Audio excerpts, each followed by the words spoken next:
until you die.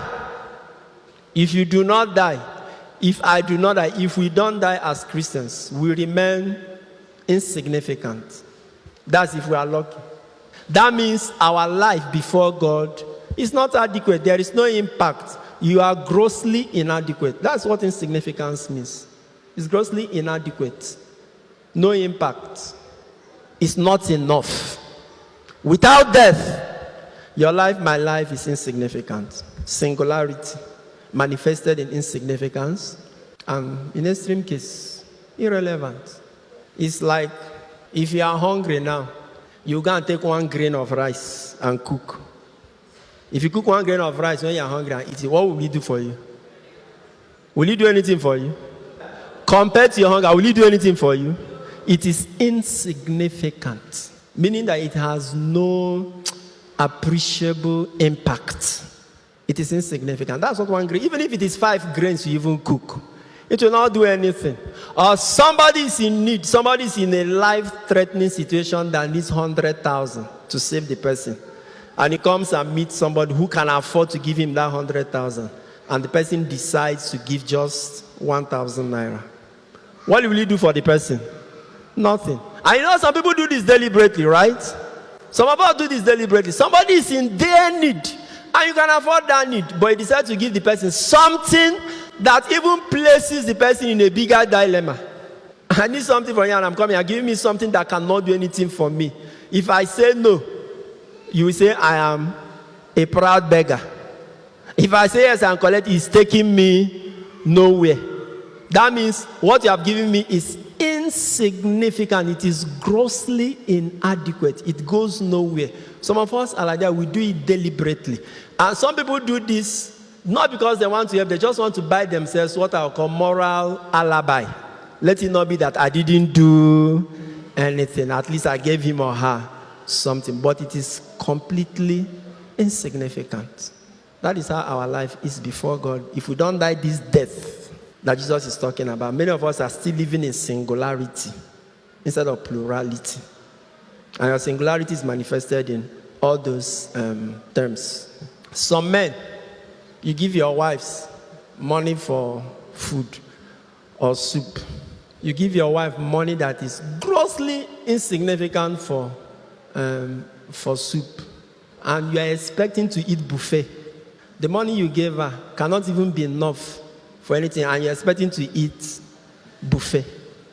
You know, the kind of money you give a woman should be confused. If she wants to cook a goosey soup, the money you've given her, she was now using almighty formula. I think there is equation by elimination, Abi. There is a kind of money some men give their wife. The equation is by elimination. They are not thinking of what to eliminate. Okay, it's a goosey soup. A goosey must be there. But there will be no fish, no meat.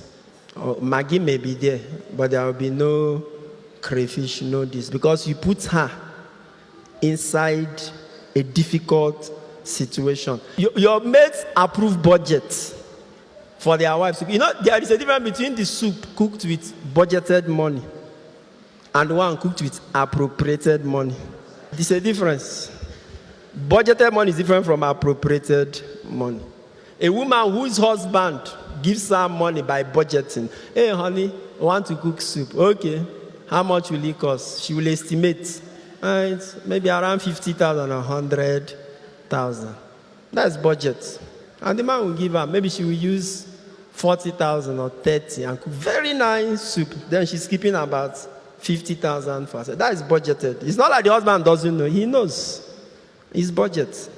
Then the second group of men, those who give by appropriation. Hey, we want to cook soup. He said, go and give me a list. And put all the prices. The wife will give him list. He will sneak behind and even go to market and check all the prices. And make sure that the tally. Then he will count the exact money and give her. That is a list.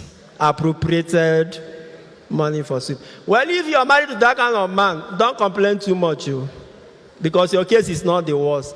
The worst I'm talking about are those who give insignificant money, the money that will make woman break her head, whether she should cook without meat, and then all this and all of that. Someone like it is insignificant. It puts the person in a pressure. That's the kind of life that many of us live. When we don't fall, we remain in singularity. It is not adequate. To watch full videos and get notifications for new ones, please subscribe to my YouTube channel. God bless you.